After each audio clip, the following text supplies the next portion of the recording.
ஸ்ரீ மகாகுரப்யோ நமஹ. ஹரிஹி ஓம்.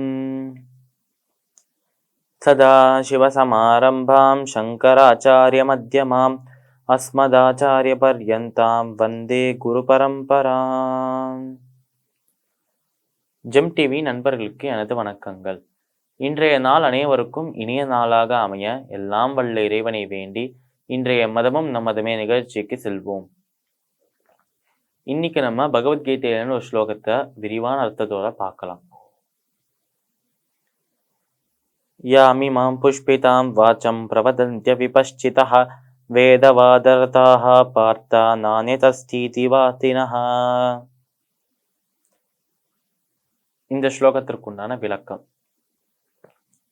யாமிமாம் புஷ்பிதாம் வாச்சம் பிரவதந்த்ய விபஷ்சிதः. இந்த ஸ்லோகம் பகவத்கீதையின் 2வது அத்தியாயமான சாங்கிய யோகத்தோட 42வது ஸ்லோகம். இதுக்கு முன்னாடி இருக்கிற ஸ்லோகங்கள் வரைக்கும் சாங்கிய யோகம் அப்படிங்கிற யோகத்தை பார்த்துட்டு இருந்தோம். இப்போ ரீசெண்டா ஆரம்பிச்ச இந்த ஸ்லோகங்கள்லேருந்து புத்தி யோகம் அப்படிங்கிறத பார்த்துட்டு இருக்கோம் அப்படின்னு சொல்லணும். இந்த புத்தி யோகத்தோட ஒரு முக்கியமான பகுதியாக, முக்கியமான ஒரு பார்ட்டாக தான் இந்த ஸ்லோகங்கள், இந்த ஸ்லோகமும் இதுக்கப்புறம் வர ஸ்லோகங்களும் இருக்கு. அப்படி இந்த ஸ்லோகத்துல என்ன சொல்றாரு நம்மளோட கிருஷ்ணர் அப்படின்னா, யாமிமாம் புஷ்பிதாம் வாச்சம் பிரவதந்த்ய விபஷ்சிதா.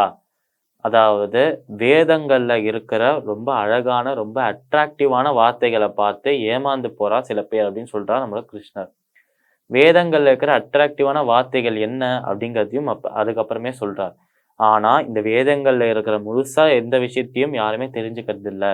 வேதங்கள்ல எதெல்லாம் அவளுக்கு பிடிச்சிருக்கோ, எதெல்லாம் அவளுக்கு கேட்சியா இருக்கோ, எதெல்லாம் அவளுக்கு அட்ராக்டிவா இருக்கோ, எந்த வார்த்தைகள்லாம் அவளோட கவனத்தை ஈர்க்கிறதோ அந்த வார்த்தைகளை மட்டும்தான் படிக்கிறார்கள் அர்ஜுனா அப்படின்னு சொல்றார் நம்மளோட கிருஷ்ணர். யாமிமாம் புஷ்பிதாம் வாச்சம் பிரவதந்த்ய விபஷ்சிதா வேதவாதரதாக பார்த்த நானிதஸ்தீதி மாத்தினஹா. அதாவது வேதங்கள்ல இருக்கிற இந்த அழகான வார்த்தைகள், பார்க்கறதுக்கே அழகான வார்த்தைகள், கேட்கறதுக்கும் அழகான வார்த்தைகள், கவனத்தை ஈர்க்கக்கூடிய வார்த்தைகளை மட்டும்தான் வேத வாக்குன்னு நினைக்கிறார். இந்த வேத வாக்கை தவிர வேற எந்த விஷயத்தையுமே அவ கண்டுக்கிறதே இல்லை அப்படின்னு சொல்றான் நம்மளோட கிருஷ்ணர். இந்த மாதிரி இந்த ஸ்லோகத்தில் ஏன் இவர் சொல்லணும் அப்படின்னா, வேதம் அப்படிங்கிறது நிறைய விஷயங்களே கொண்டது. நம்ம பரமாத்மாவை, பரம்பொருளை போற்றி பாடுகிற சில ஸ்லோகங்கள், சில மந்திரங்கள் இருக்கு. வாழ்க்கையை எப்படி நடத்தணும் அப்படிங்கிறதுக்கும் சில வரிகள் இருக்கு, சில ஸ்லோகங்கள், சில மந்திரங்கள் இருக்கு. ஆனா பெரும்பாலும் வேதங்கள்ல என்ன இருக்கு நிறைய அப்படின்னா, யாகங்கள், ஹோமங்கள், பரிகாரங்கள், இந்த மாதிரி விஷயங்கள் தான் நிறைய இருக்கு. இந்த மாதிரி இருக்கிறத பார்த்த உடனேயே ஓஹோ, அப்ப இவ்வளவுதான் வேதங்கள்னாவே இந்த மாதிரி தான் யாகங்கள் எப்படி செய்யணும், ஹோமங்கள் எப்படி செய்யணும் அப்படிங்கிறது தான் வேதங்கள் போல அப்படின்னு நினைச்சுக்கிறாலாம் எல்லாருமே.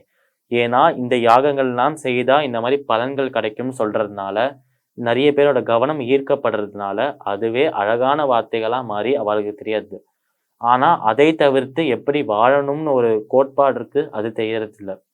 எப்படி பகவான் எப்படி இருப்பார், பரமாத்மா எப்படி இருப்பார், அவரை போற்றி இருக்கிற விஷயங்கள் அதுவும் தெரியறதில்லை யாருக்குமே. அதனால கவனத்தை ஈர்க்கக்கூடிய விஷயங்களை மட்டும்தான் மக்கள் பார்க்கிறார்கள் அர்ஜுனா. அதை தவிர உண்மையான சில விஷயங்கள் நுண்ணிப்பாக கவனித்தால்தான் தெரியும். அதை யாருமே கவனிக்க தயாராக இல்லை அப்படின்னு சொல்றார் நம்மளோட கிருஷ்ணர். அதனாலேயே இதுல இருந்து அவர் என்ன சொல்ல வரார், முக்கியமான விஷயம் என்ன சொல்ல வரார் அப்படின்னா, இந்த ஸ்லோகத்துல அவர் சொல்ற விஷயம் என்ன அப்படின்னா, வேதங்கள்ல நிறைய விஷயங்கள் இருக்காம்.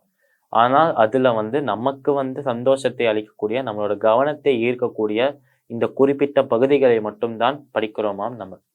அதனால படித்தால் வேதங்களை முழுதாக படிக்க வேண்டும். அதை ஏன் இதை மட்டும் படிக்கணும், இது மட்டும் நல்லா இருக்கு, இதை மட்டும் கவனத்தை ஈர்க்கக்கூடிய வகையில இருக்கு, அதனால இதை மட்டும் படிக்கிறது சரியா அப்படின்னு அவரே கேட்கிறார் கிருஷ்ணரே. இதற்கான விடை நம்ம தான் தர வேண்டும். இனிமே இந்த மாதிரி குறிப்பிட்ட பகுதிகளை மட்டும் நம்ம கவனிக்காமல் மொத்தமாக வேதங்கள் என்ன சொல்லியிருக்கா அப்படின்னு கவனிக்க வேண்டும். இந்த ஸ்லோகத்திற்கான விரிவான அர்த்தம் இதுதான். மீண்டும் நாளை சந்திப்போம். நன்றி, வணக்கம்.